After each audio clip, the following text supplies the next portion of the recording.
18, l'évangile de Matthieu, chapitre 18. Nous allons lire une bonne partie ou étudier une bonne partie du chapitre là. Le frère nous parlait de cette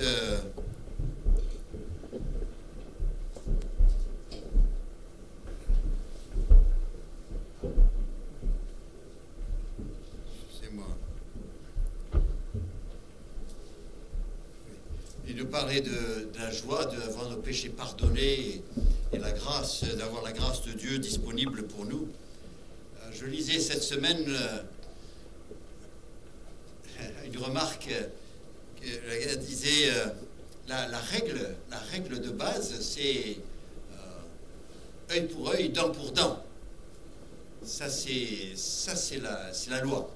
Après, c'est la grâce qui peut intervenir, c'est le pardon qui intervient, mais sinon c'est œil pour œil, dent pour dent. Il a dit si vraiment c'était cette loi-là qui décidait de tout dans notre monde, eh bien on serait tous aveugles et sans dents. J'ai trouvé ça... Mais c'est vrai, on est tous, il n'y en a pas un qui est meilleur que l'autre, on a tous offensé, on a tous, s'il fallait payer pour toutes nos bêtises. Et puis déjà avant d'avoir 15 ans, j'en avais fait assez. Hein. Du coup, alors voilà. Mais le Seigneur, heureusement qu'il y a la grâce de Dieu, heureusement qu'il y a le pardon de Dieu. Alors, je vous ai donné le temps de trouver Matthieu chapitre 18. Nous allons lire ce matin, en tous les cas, nous entretenir entre les versets 10 et la fin du chapitre, hein, de 10 à 35. Dans ces 26 versets, il y a... Premier abord, on a l'impression qu'il y a trois parties, hein, des versets 10 à 14, la brebis égarée, des versets 15 à 20, eh bien, c'est le pardon dans l'Église, et puis après, verset 21 jusqu'à la fin, une parabole d'un serviteur impitoyable. Et trop souvent, eh bien, nous prenons chacune de ces parties individuellement, et sans les lier au contexte. Mais la réalité, c'est que, en fait, c'est un même sujet. Il n'y a rien ici, il n'y a pas de mot de transition, il n'y a rien qui nous dit que c'est à des moments différents. C'est une continuité. Hein. Regardez à la fin du verset 14, ça passe directement au verset 15. Et puis au verset 20, ça passe directement, il dit alors Pierre, et puis ça continue. C'est la suite, tout est lié. Et donc, en fait, c'est un discours de Christ avec trois parties, 3 points, mais en fait, il n'a qu'une seule pensée. Et donc, ce matin, bien justement, nous voulons vraiment comprendre la pensée qu'il veut nous transmettre, parce que la pensée qu'il nous donne, eh bien, c'est bien celle de Dieu. Hein, et c'est à nous de nous aligner sur la pensée de Dieu, plutôt que de demander à Dieu de se conformer à nos idées. Et donc, déjà, Jésus fait une déclaration tout au début, au verset 11, il dit « Car le Fils de l'homme est venu sauver ceux qui étaient perdus. » Oui, bien sûr, c'est évident, on le sait. Mais de là découle toute une suite de pensées. Dit en fait, si le Fils de l'homme est venu, la raison principale, c'était pour sauver ce qui était perdu. Et c'est ça qu'il va essayer de nous dire, il va dire, et si je l'ai sauvé, c'est pas pour le perdre. C'était perdu, mais c'est pas pour le reperdre. Et je veux conserver, je veux garder ce que je sauve. Et donc, si c'est ça sa pensée, si lui veut, quand il sauve quelqu'un, il veut le garder à tout prix, et même si il y a des moments difficiles, mais il veut le garder à tout prix, eh bien, c'est à nous aussi de nous aligner dans sa pensée et dire, mais aussi, eh bien, écoute, si Dieu veut sauver, et Dieu veut préserver, et Dieu veut conserver tous ceux qui viennent à lui, eh bien, nous devons tout faire pour que eux aussi, hein, que tous viennent à lui et restent avec lui. Et donc, la première partie, et donc les versets 10 à 14, eh bien, j'ai mis ce titre « Dieu ne veut perdre aucun des siens ». S'il les a sauvés, il est venu pour les trouver, pour les sauver, et ce n'est pas pour les rejeter à la mer. Certains veulent nous donner d'autres raisons pourquoi ils ne peuvent pas être perdus, mais moi je dis, déjà dans son cœur, il ne veut pas. Il a dit, et quand vous imaginez le prix qu'il a payé, eh bien, c'est pas étonnant qu'il ne veuille pas les perdre. Alors il donne une parabole pastorale, c'est un berger, verset 12, je lis, que vous en semble. Voilà, écoutez, voyez vous-même, réfléchissez vous-même. Si un homme a 100 brebis et que l'une d'elles s'égare, ne laisse-t-il pas les 99 autres sur la montagne, les montagnes, pour aller chercher celle qui est égarée? Et s'il la trouve, je vous dis, en vérité, elle lui cause plus de joie que les 99 qui ne sont pas égarés. En fait, quand Jésus choisit une illustration, quand Jésus choisit une parabole, c'est pour dire voilà comment sont les choses. Et ça nous rassure, et aussi en même temps, ça nous dit, c'est dans ce sens-là que nous devons travailler, c'est dans ce sens-là que nous devons faire nos efforts. Il parle, il dit, cet homme a 100 brebis. Mais il y en a une qui est perdue. Mais elle est à lui. Première chose, même celle qui s'est égarée est à lui. Dans sa pensée, elle est encore à lui. Vous savez, ça arrive souvent dans les enfants de Dieu, les chrétiens. Eh bien, moi, depuis que je suis arrivé ici dans la région, j'ai comme l'impression qu'il y a pas mal de brebis du Seigneur qui sont un peu dans la nature et qui ont besoin d'être rassemblés. Eh bien, si je m'aligne sur la pensée de Christ, il va dire, mais je les ai sauvées, elles sont à moi, même si elles sont égarées dans la nature. Elles sont à moi et je désire les avoir. Et je suis prêt. Il a dit, et il laisse les 99 sur la montagne. Imaginez un alpage. Et donc elles sont là, elles ne sont pas exposées. Il n'y a que de l'herbe, c'est le pâturage. Et le berger, il redescend dans la vallée parce qu'il dit, je l'ai perdu dans la vallée. Là où c'était un peu, c'est là que j'ai perdu, c'est là qu'elle s'est égarée. Et combien de fois, même dans notre vie chrétienne, c'est dans les moments difficiles, dans les épreuves, que parfois on perd quelques-uns du troupeau. Et pour Jésus, il le sait.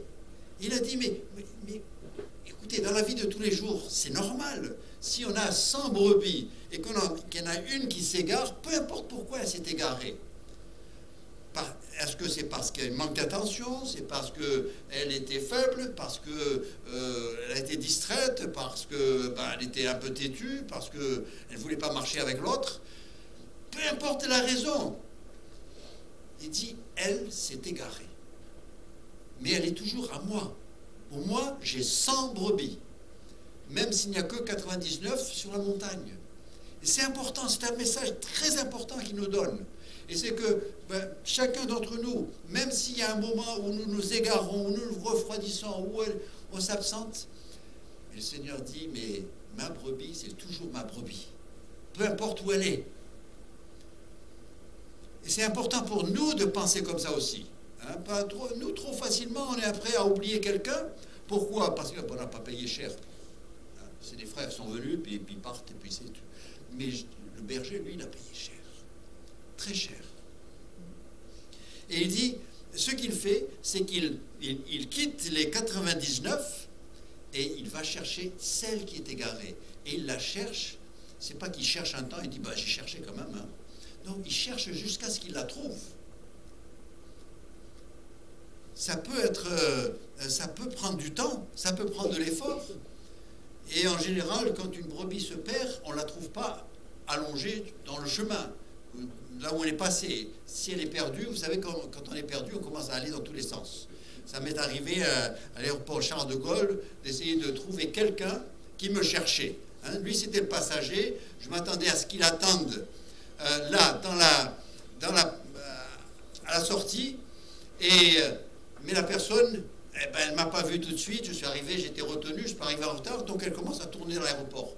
Et si elle me cherche et je la cherche, Et on risque de chercher longtemps. Et une brebis qui se perd, eh bien, parfois, c'est pas toujours facile de la retrouver. Mais le Seigneur, il dit, je la cherche jusqu'à ce que je la trouve. Son but, c'est de la trouver. C'est pas une question de pourquoi elle s'est égarée, pourquoi elle est pas là, pourquoi elle n'est pas en ma possession. Je la cherche et je la trouve. Et après, ce qui rassure aussi, et Jésus le dit, et il a fait exprès de souligner ce détail, il a dit, et s'il la trouve, je vous le dis, en vérité, elle lui cause plus de joie que les 99 qui ne sont pas égarés. C'est-à-dire que les 99 qui sont là dans le pâturage, tout est bien, tout est normal. Mais celle qui est égarée, il la trouve, il la reprend, il a dit, ça lui apporte beaucoup de joie. Quand je pense à d'autres paraboles semblables du Seigneur, par exemple en Luc 15, il parle de ses brebis, il dit, déjà il a de la joie quand il la trouve, et en plus il la ramène au troupeau, et il dit, réjouissez-vous avec moi, j'ai trouvé la brebis qui était perdue. Lui, il a deux joies.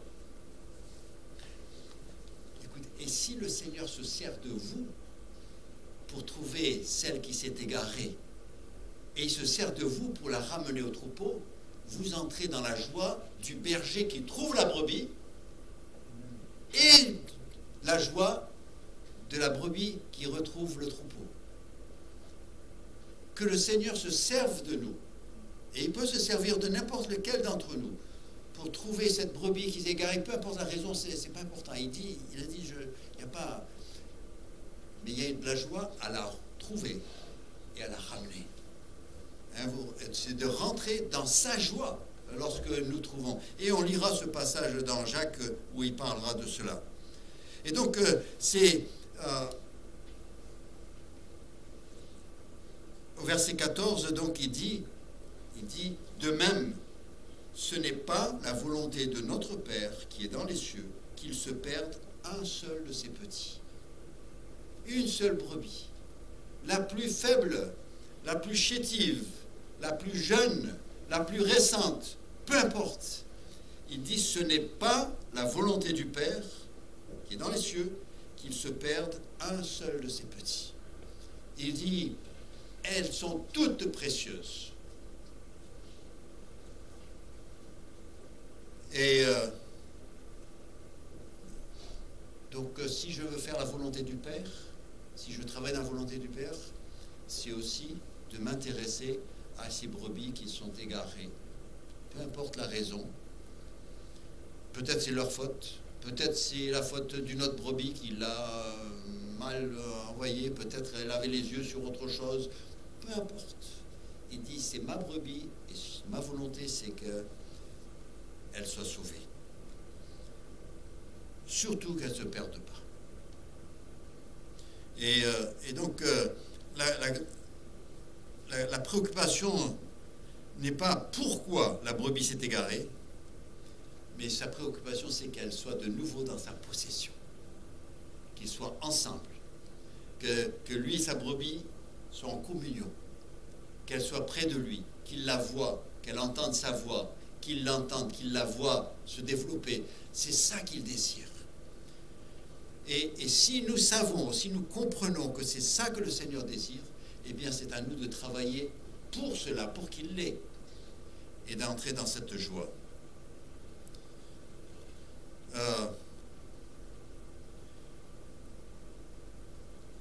C'est à nous d'adopter cette vision, et Jésus la rend claire, et elle est comprise, et donc il a dit, voilà, vous voulez ma pensée, vous voulez marcher avec moi, eh bien pensez comme cela.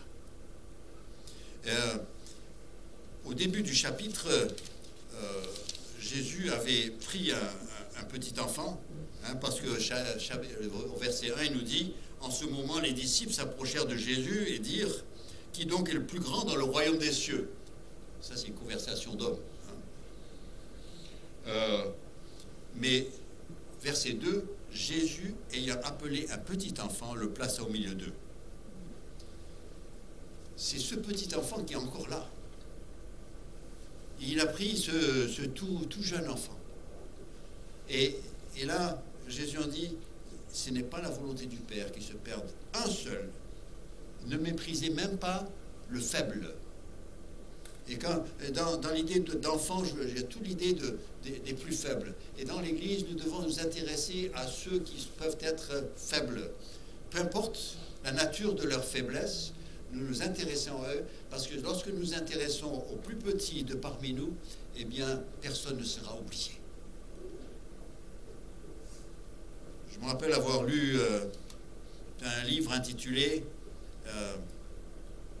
Les forts et les faibles. C'était un docteur en Alsace qui avait écrit ça. C'était un peu en psychologie, mais les forts et les faibles. Dans le monde, il y a les forts, il y a les faibles.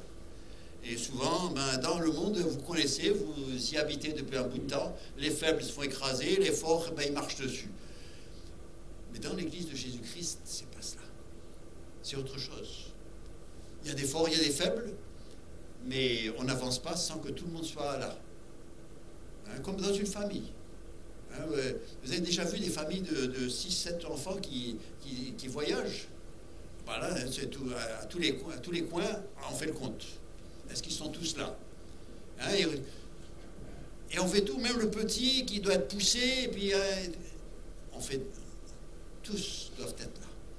Eh bien, ça, c'est l'esprit de l'Église aussi. Ça, c'est l'Église de Jésus-Christ. Ça, c'est la pensée de Christ. Et c'est vrai que on passe toute la semaine dans le monde, et puis après, on arrive le dimanche à l'Église, et c'est difficile de ne pas penser comme le monde, parce qu'on a vécu dans le monde, et on a eu les luttes du monde. Mais quand on rentre dans l'Église de Jésus-Christ, quand on a affaire avec l'œuvre de Jésus-Christ, alors c'est les règles du ciel qui prennent le dessus. Dieu ne veut perdre aucun des siens. C'est vrai qu'il arrive parfois que certains, ils s'entêtent, ils veulent vraiment partir, et ils ont tout ça. Bon, on ne peut pas les forcer, pas plus que Dieu peut les forcer. Mais que ce ne soit pas à cause de nous qu'ils ne soient pas là. Hein. Nous, eh bien, on les a suivis. Je sais, souvent, l'excuse a été donnée. Je suis parti, je me suis absenté, personne ne m'a appelé, personne... Bon, parfois, ça peut être une excuse. Mais bon, pour nous, notre responsabilité, c'est d'aller le chercher quand même. Hein, de faire un effort. Et puis, et surtout, garder l'invitation. Et nous assurer de pourquoi il y a eu un égarement. Ensuite, les versets 15 à 20. Alors, là, Jésus nous dit comment, dans l'Église, nous devons tout faire pour restaurer celui qui s'est égaré. Comme j'ai mis dans mes notes, j'ai dit, ce n'est pas la démarche à suivre pour excommunier quelqu'un. Ce n'est pas la volonté de Dieu que quelqu'un soit excommunié. Et surtout dans la définition que dans certaines églises, excommunier, ça veut dire que tu es complètement dehors, tu perds ton salut et tu es terminé. Excommunier, ça veut dire que la communion est rompue, c'est tout. Hein? Mais là, il ne donne pas cette démarche pour comment se débarrasser de quelqu'un, mais plutôt c'est une démarche comment restaurer celui qui est tombé dans le péché. Hein? Parce qu'il dit, verset 15, il dit, si ton frère a péché, ce frère qui a péché, c'est le même que le petit, là, qui dit, le Seigneur ne veut qu'aucun soit perdu. Hein? Si ton frère a péché, va et reprends-le entre toi et lui seul. S'il t'écoute, tu as gagné ton frère. Il dit, ce qui importe, vous voyez, pour lui, pour Jésus, il dit, la partie qu'on recherche, c'est gagner ton frère. Hein, c'est ça. Il dit, on travaille dans ce sens-là. Il dit, ton frère a péché. Mais ça arrive, nous péchons tous. Ton frère s'est égaré, ton frère il s'est laissé entraîner, il a une négligence, et puis il se retrouvait plus, tout d'un coup, eh bien, il n'est plus en communion avec les autres. Il dit, mais dès que tu es conscient de la chose, c'est pas une question d'aller dire à tout le monde, je dis, hey, un tel, tu l'as... Non, non. Toi, tu le sais. Eh bien, dans la discrétion, tu vas le voir et tu essaies de le ramener, de lui parler à son cœur et de lui rappeler. Et lui rappeler, il dit, et si t'écoutes, il a dit, tu as gagné ton frère. S'il t'écoute, tu as gagné ton frère. Fais un effort, ça vaut la peine. Parce que le Seigneur ne veut qu'aucun de ses petits ne soit perdu. Il ne veut qu'aucun de ses brebis reste perdu. Donc il dit, puisque lui ne le veut pas, donc toi fais l'effort pour le trouver, le ramener. Et il dit, ne fais pas un petit effort, et puis après il dit, bon, ben tant pis. Hein. Non, il a dit, écoute, va trouver deux, trois frères qui sont vraiment, qui ont à cœur cela, et aller ensemble, aller en délégation, aller le voir, mais dans le but de le gagner, pas de le culpabiliser ou de le condamner, mais le but de le ramener, de le relever, de lui montrer combien il est précieux, combien on a besoin de lui. C'est dit au verset 17, verset 16, mais s'il ne t'écoute pas, prends avec toi une ou deux personnes, afin que toute affaire se règle sur la déclaration de 2 ou 3 témoins. Donc, qu'on puisse vraiment montrer qu'on a fait un effort, on a vraiment fait un effort, et que l'Église, eh bien, elle sente qu'elle a été représentée dans cet effort de vouloir restaurer le frère à la communion.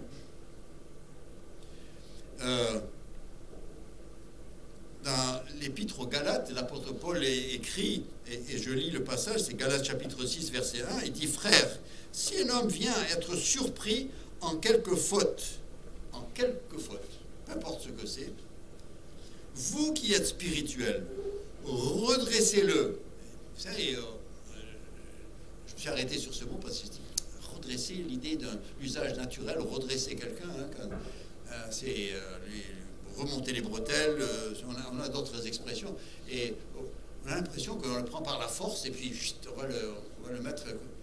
Mais en fait, alors j'ai été chercher le sens du mot.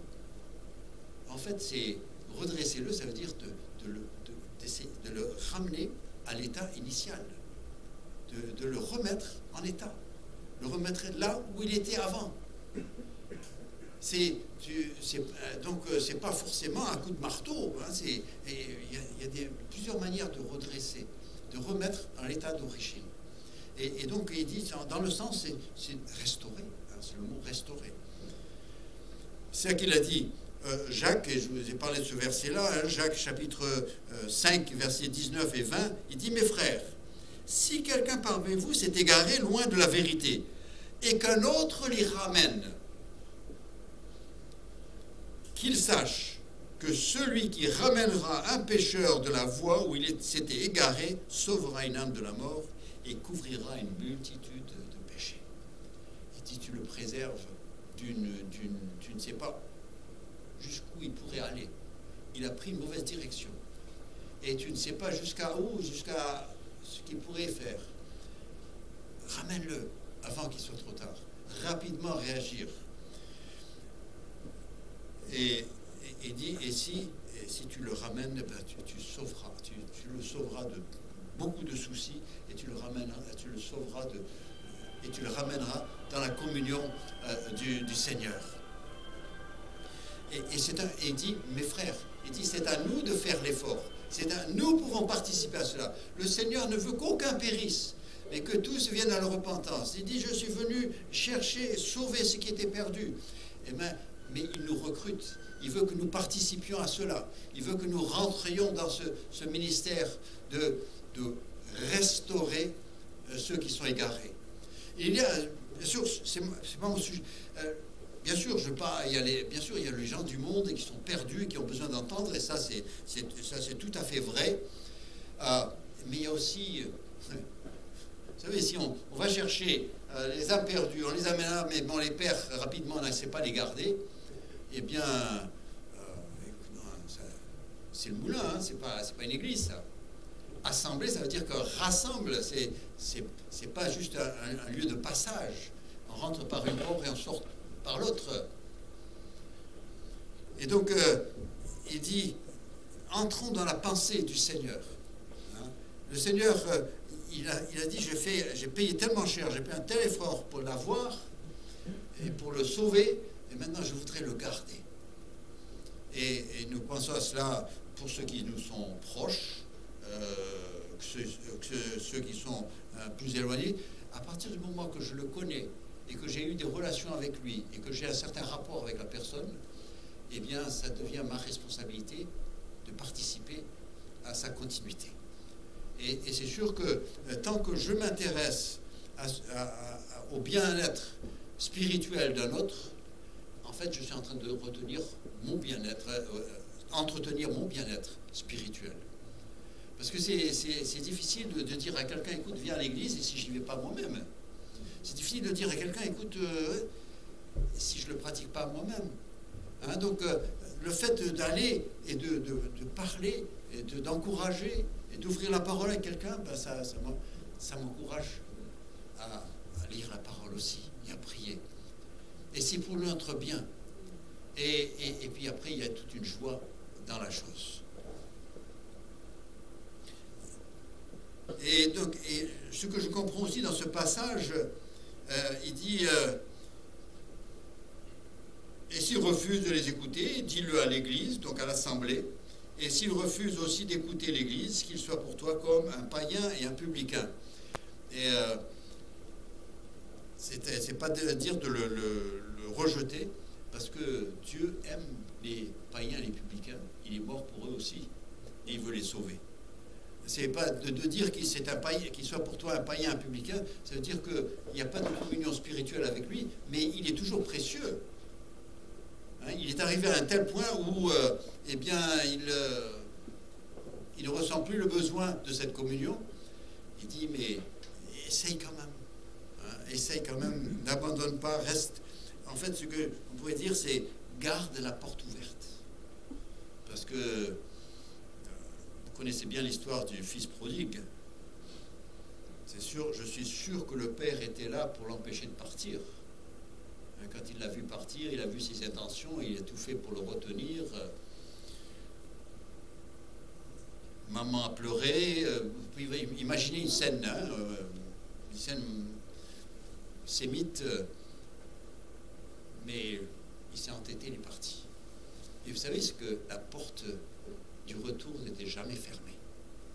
Et même le père, il était à l'entrée de la maison, et tous les soirs, regardez, dès qu'il voyait quelqu'un arriver sur l'horizon, c'est qui celui-là?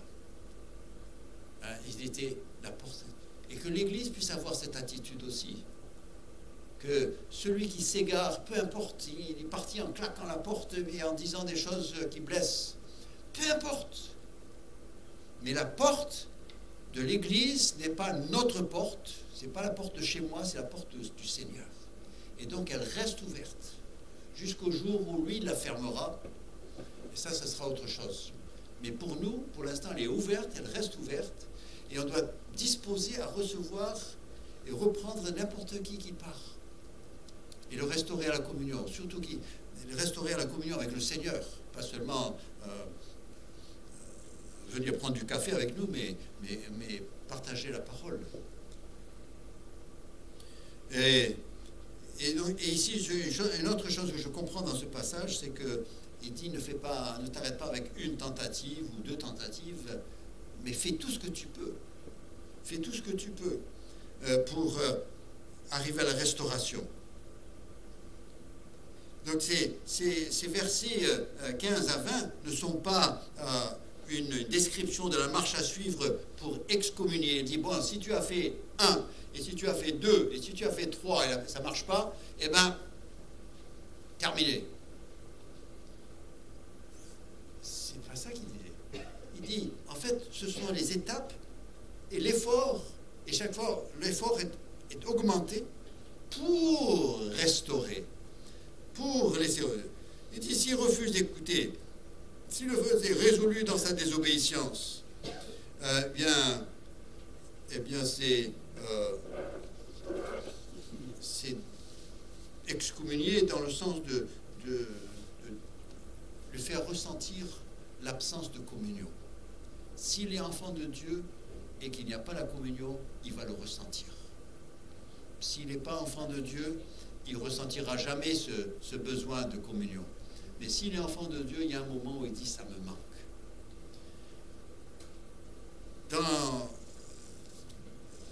Dans l'église de Corinthe, il y avait une situation terrible de péché Et dans 1 Corinthiens, chapitre 5, si vous voulez regarder, parce qu'on va lire quelques versets, mais vous savez, il y a une chose extraordinaire avec la Bible, c'est que elle ne dit pas que les bonnes choses, elle dit les mauvaises choses, parce que parfois on tire les meilleures leçons des mauvaises expériences. Et donc, dans ce chapitre 5, 1 Corinthiens chapitre 5, eh bien,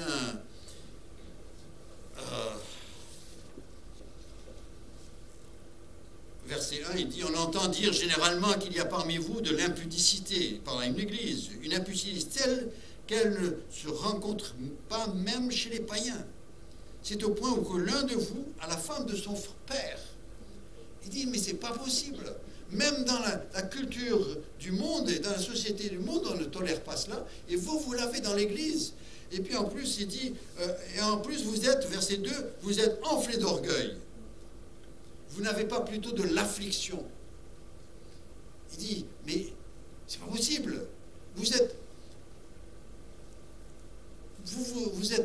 orgueilleux à cause de votre tolérance et de compréhension, et puis il ne te mêle pas de ses affaires, et puis ceci, cela. Vous êtes tellement content de vous que vous avez une situation qui est pire que dans le monde.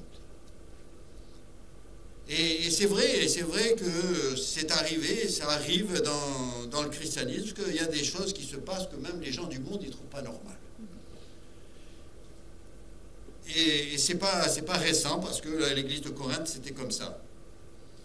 Mais au verset 3, regardez comment l'apôtre Paul il réagit. Il dit, pour moi, absent de corps, mais présent d'esprit, j'ai déjà jugé, comme si j'étais présent, celui qui a commis un tel acte.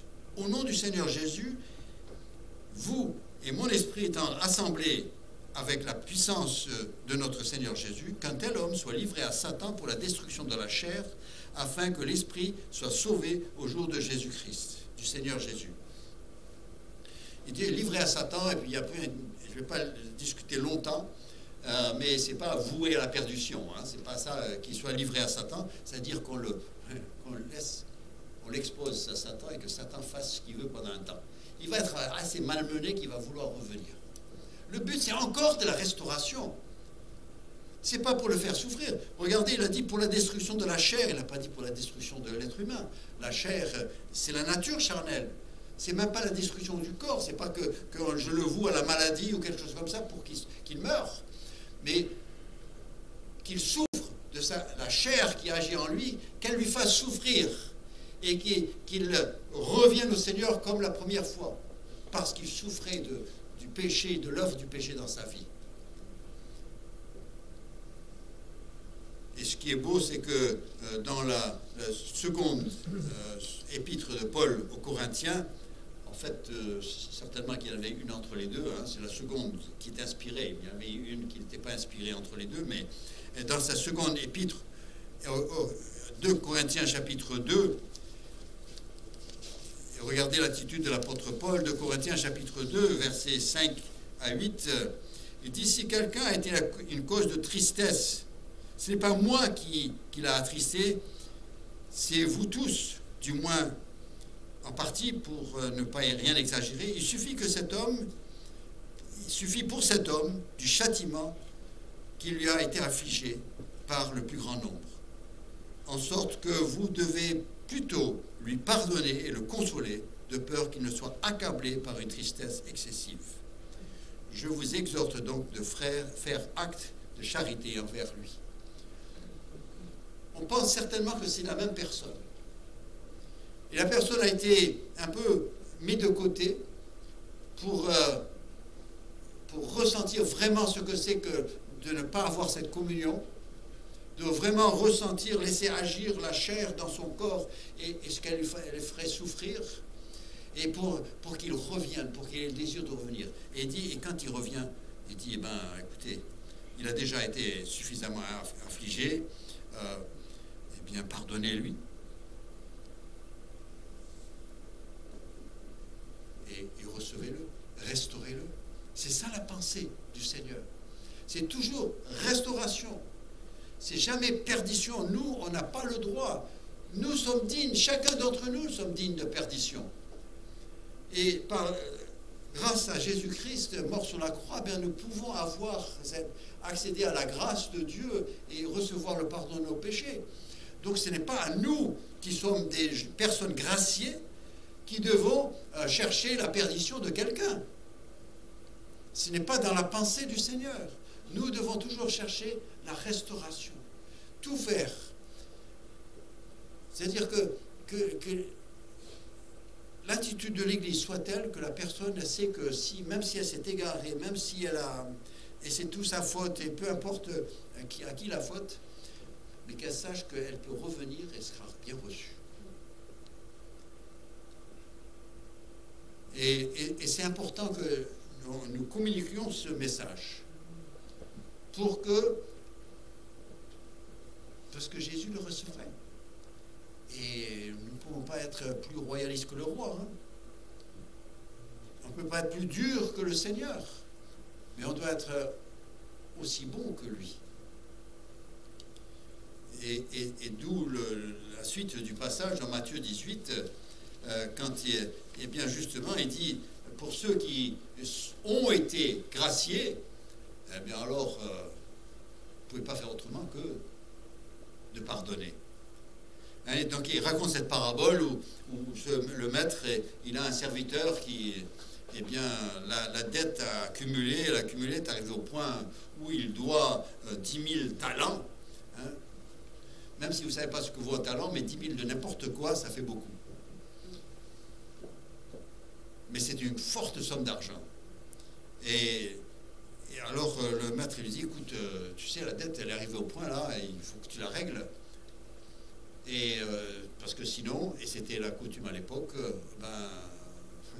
on fait venir les huissiers, et ils vous prennent tous, et puis on vend sur le marché, et puis voilà, on règle la dette.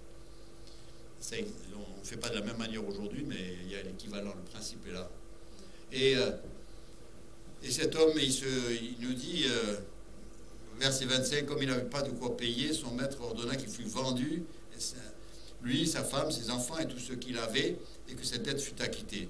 Et le serviteur, se jetant à terre, se prosterna devant lui et dit, Seigneur, aie pitié de moi, et je te payerai tout. Verset 27, ému de compassion, le maître de ce serviteur le laissa aller, et il lui remit la dette.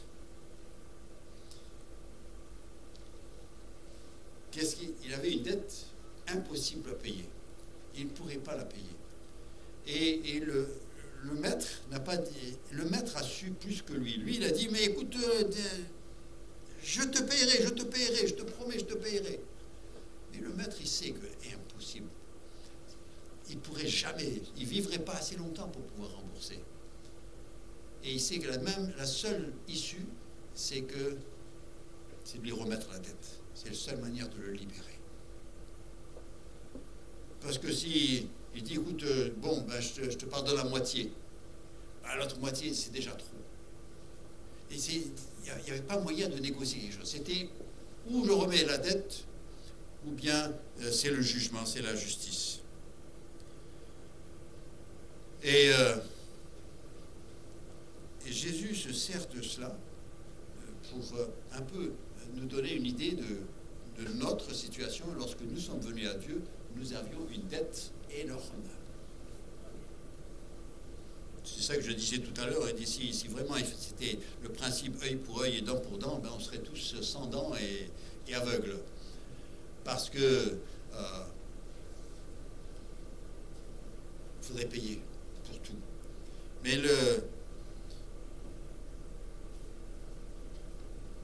cet homme, quand le maître lui dit, écoute, je te remets la dette, tu peux partir. Regardez son comportement, les versets suivants. Verset 26. Après qu'il fut sorti, ce serviteur rencontra un de ses compagnons qui lui devait 100 deniers. Un denier, c'est le salaire d'une journée. Donc 100 deniers, c'est 4 mois de salaire d'un ouvrier agricole à l'époque. C'était pas une dette impossible. Et il le saisit et l'étranglait en disant, vous vous rendez compte du comportement, paye ce que tu me dois. Son compagnon se jeta à terre, le suppliait, disait « Aie patience avec moi, je te paierai ». Mais l'autre ne voulut pas. Il alla le jeter en prison jusqu'à ce qu'il lui payait ce qu'il devait. Vous voyez le comportement? Lui, il a reçu le pardon, il l'a accepté, parce qu'il s'est levé, il est sorti. Il n'a pas dit non, je veux pas que tu me pardonnes, voilà, mets les menottes et voilà, vends-moi sur le marché. Il n'a pas dit ça, il s'est levé, et puis il est parti. Mais il n'y avait pas de changement de cœur. Et il va trouver quelqu'un qui lui doit bien moins. Et lui, c'est dur. Vous savez, ça peut arriver chez le chrétien aussi, hein, comme ça. Quand on oublie combien Dieu nous a pardonné, quand on oublie la dette qu'il a remise pour chacun d'entre nous, et puis après, on a un frère qui est juste un petit truc, on dit, ah non, je ne pardonnerai jamais. Ça, ce qu'il m'a dit là, alors là, jamais. Et tu sais combien de choses tu as dit contre Dieu, combien de fois tu l'as blessé? Hein, c'est exactement cela. Et dès que j'ai un comportement où je veux la justice avec les autres, mais je veux la grâce de Dieu, il dit non, ça ne marche pas. Il dit si tu as reçu grâce, eh bien alors tu dois désirer pardonner. Tu as été pardonné, tu pardonnes. Vous savez, on connaît tous le Notre Père. Et tout le monde sait que dans le Notre Père, il y a une petite phrase qui dit « Donne-nous notre pain quotidien ». Qu'est-ce que ça veut dire? Ça veut dire la nourriture de chaque jour. Alors si je demande qu'il me donne chaque jour le repas du jour, ça veut dire que demain, il faut que je demande encore. En fait, il nous a enseigné à prier tous les jours. Hein, parce que chaque fois, vous demandez pour le pain quotidien, pas pour le pain de la semaine ou le pain de l'année. Et vous priez pour le pain quotidien. Donc c'est pour tous les jours que je dois dire, Seigneur, pourvois mes besoins. Donc cette prière en fait, ce besoin est à exprimer chaque jour. Collé juste derrière, il y a une petite phrase qui dit « Pardonne-nous nos offenses comme nous pardonnons ceux qui nous ont offensés ». Et bien si je prie la première tous les jours, la deuxième, je dois la prier aussi tous les jours. Le Seigneur, c'était déjà, et oui, il connaissait notre faiblesse. Il nous a mis les mots dans la bouche. Il y a beaucoup de gens qui récitent ces mots-là sans faire trop attention à ce qu'ils disent. Et c'est triste, parce qu'ils sont en train, ils font semblant de prier à Dieu, mais ils lui disent des choses pas vraies. Parce qu'ils n'ont jamais pardonné, ils sont là, ils sont tout pieux. Et puis dès qu'ils passent la porte de l'église, tout reprend.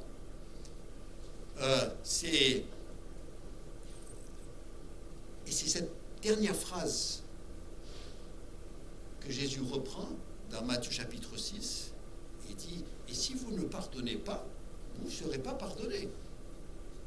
Dans cette parabole que Jésus raconte ici en Matthieu 18, eh bien, il y a des compagnons qui ont vu le comportement de cet homme, et ils ont parlé au maître, ils ont dit, mais tu sais, celui que tu as gracié là, eh bien lui, il a été mettre l'autre en prison pour 100 deniers, hein. Le maître, il a dit, comment? Il l'a appelé, viens ici. Et alors, on a, dans Matthieu 18, verset 32, le maître fit appeler ce serviteur et lui dit, méchant serviteur. Voilà ce qu'il dit. Voilà, un comportement pareil, méchant serviteur.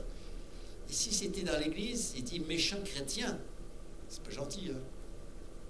Mais c'est la vérité. C'est comme ça qu'il le voit. Il dit, méchant serviteur, je t'avais remis en entier ta dette parce que tu m'en avais supplié. Ne devais-tu pas, et voilà la phrase clé, ne devais-tu pas aussi avoir pitié de ton compagnon comme j'ai eu pitié de toi? Ne devais-tu pas avoir pitié de ton compagnon comme j'ai eu pitié de toi? C'est la parole du Seigneur. Et parfois, nous oublions combien le Seigneur nous a pardonné. En fait, nous n'avons même pas une estimation juste de combien il nous a pardonné. Parce qu'il y a beaucoup de choses qu'on a fait dont on ne s'est même pas rendu compte, ou on n'est même pas conscient du fait. L'apôtre, c'est David qui parlait des péchés conscients et des péchés inconscients. Et puis après, en théologie, on parle des péchés de commission et des péchés d'omission. C'est pas seulement ce que tu as fait, mais c'est ce que tu n'as pas fait qui est péché aussi. Ce que tu aurais dû faire et que tu n'as pas fait. Ceux-là, on ne les compte pas. Mais tout ça, il dit, la dette, elle est énorme, énorme, énorme. Il dit, tu as été pardonné 10 000 talents et tu ne peux pas pardonner 100 deniers.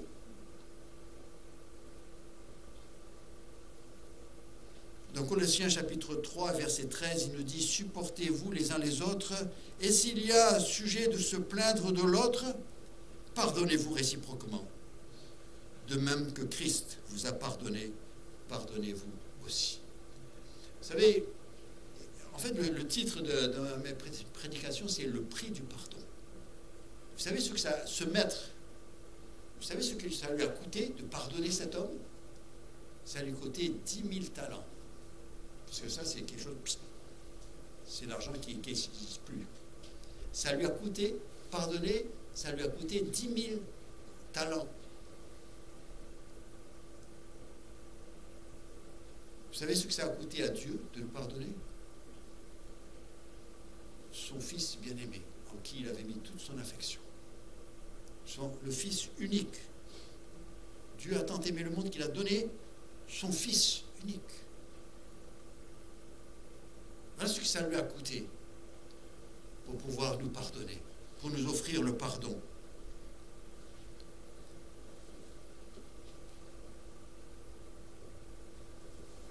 Verset 35 de ce chapitre nous dit, « C'est ainsi que mon Père céleste vous traitera si chacun de vous ne pardonne à son frère de tout son cœur. » Si Jésus nous dit de pardonner de tout notre cœur, c'est parce que notre Père céleste nous a pardonné de tout son cœur. Alors ça me rassure, hein, que quand il m'a pardonné, c'était du vrai, c'était sincère. C'était pas juste des belles paroles pour me rassurer dans la vie, pour me permettre d'un peu mieux supporter la vie. Non, non, c'est du vrai. Quand je place ma confiance en Jésus-Christ, et il dit, et par la foi, je crois que le sang de Christ qui a coulé sur la croix il y a 2000 ans paye pour ma dette aujourd'hui devant Dieu, efface mon péché, eh bien, je dois croire que ce que Dieu a fait sur la croix, il l'a fait de tout son cœur. Et il m'a pardonné.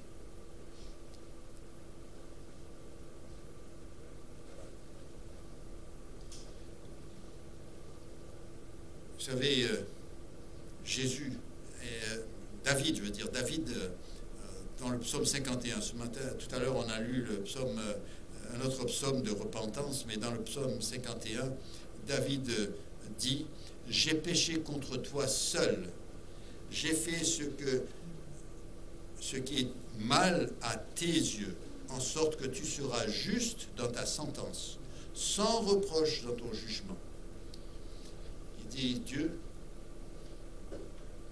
même quand j'ai été infidèle et j'ai commis adultère avec l'épouse d'un autre, et ensuite j'ai tué son mari, et j'ai menti, et je suis sûr, mais avant tout j'ai péché contre toi, parce que c'est toi qui as dit de ne pas commettre adultère, c'est toi qui as dit de ne pas tuer, c'est toi qui as dit de ne pas mentir, c'est toi qui... D'abord j'ai péché contre toi. Et c'est à ça que nous devons comprendre. C'est pour ça que même si vous avez fait du mal contre quelqu'un de méchant, mais c'est que si j'ai pas le droit, j'ai péché contre Dieu quand même. C'est pas que l'autre il l'a mérité ou l'a pas mérité, ça c'est un autre problème. Mais est-ce que j'ai désobéi à Dieu qui m'a dit de ne pas Et en fait, lorsqu'on y pense, eh bien, on se rend compte qu'on est comme ce serviteur qui avait une dette impossible à régler.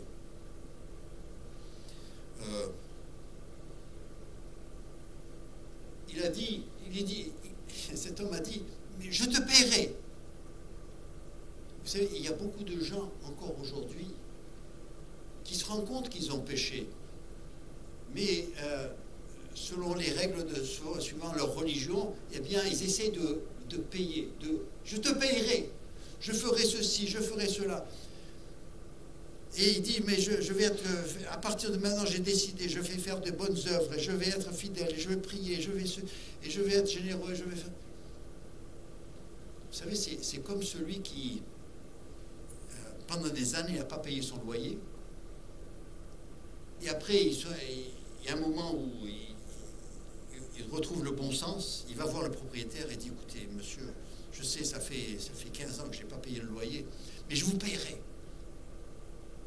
Et le propriétaire, il est en train d'imaginer, il se dit, mais le loyer, déjà, il doit me le payer, celui qui vient là, il faut qu'il le paye. C'est déjà 30% de ses revenus. Et ça va lui prendre combien de temps pour me rembourser? Il fait vite le calcul, il dit, mais il ne me remboursera jamais. C'est pas possible. On ne peut pas payer 2 loyers. Même si vous payez un tiers du loyer, mais un tiers, mais on ne s'en sort pas.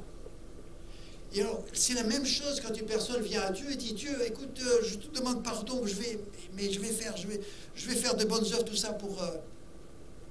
Dieu, il nous regarde droit dans les yeux, avec compassion, et dit, tu ne pourras pas. Parce que déjà, si dorénavant, à partir d'aujourd'hui, supposons que tu ne pêches plus jamais à partir d'aujourd'hui, supposons que ce soit possible, eh bien, tu n'auras fait que ce que tu as payé. Tu es en train de payer le loyer d'aujourd'hui. Mais ça ne rembourse rien sur les années passées. Tu ne pourras jamais. Tu as besoin d'être pardonné. Ta seule issue, c'est que tu sois pardonné, que je te pardonne. Le propriétaire de la maison où je dois tout ce loyer, la seule chose qu'il pourrait faire pour m'aider, c'est dire, écoutez, on éponge tous les loyers passés et dorénavant, vous payez régulièrement. C'est le meilleur qu'on puisse, c'est le meilleur arrangement possible. Sinon, c'est pas possible. Pareil avec Dieu.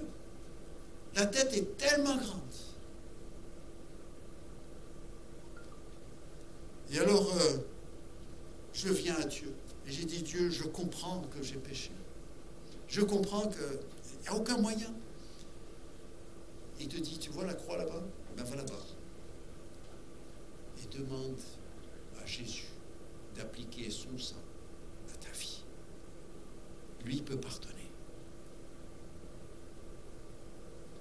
Et il pardonne tellement rapidement qu'il a pu dire à la personne, aujourd'hui tu seras avec moi au paradis. Il n'y a même pas un temps de réflexion pendant 15 jours, même pas. C'est immédiat. Et il dit, va demander pardon. Ensuite, n'oublie jamais que je t'ai pardonné les 10 000 talents. Et si tu trouves quelqu'un qui te doit quelque chose et qui t'a offensé quelque chose, souviens-toi que toi, tu as été pardonné 10 000 talents. Donc si sa faute vaut 50 deniers, c'est pas grave, tu pardonnes.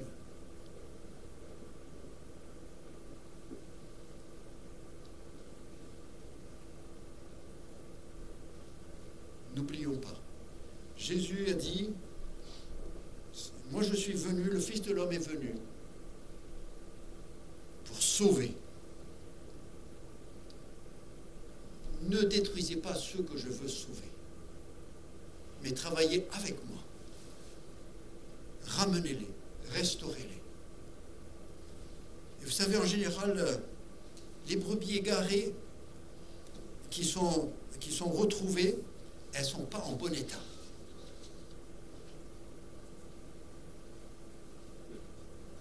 Mais ce n'est pas le problème. Le problème, c'est qu'on a trouvé la brebis. après, on fait le ménage, on peut travailler les choses, on peut prendre le temps qu'il faut pour peigner la laine, pour panser les plaies, pour ceci. Après, on prend le temps qu'il faut. Mais c'est de retrouver la brebis qui est égarée. Vous savez, là, c'est la pensée du Seigneur. Il a dit, écoutez, je vais vous le dire dans le langage que vous comprenez.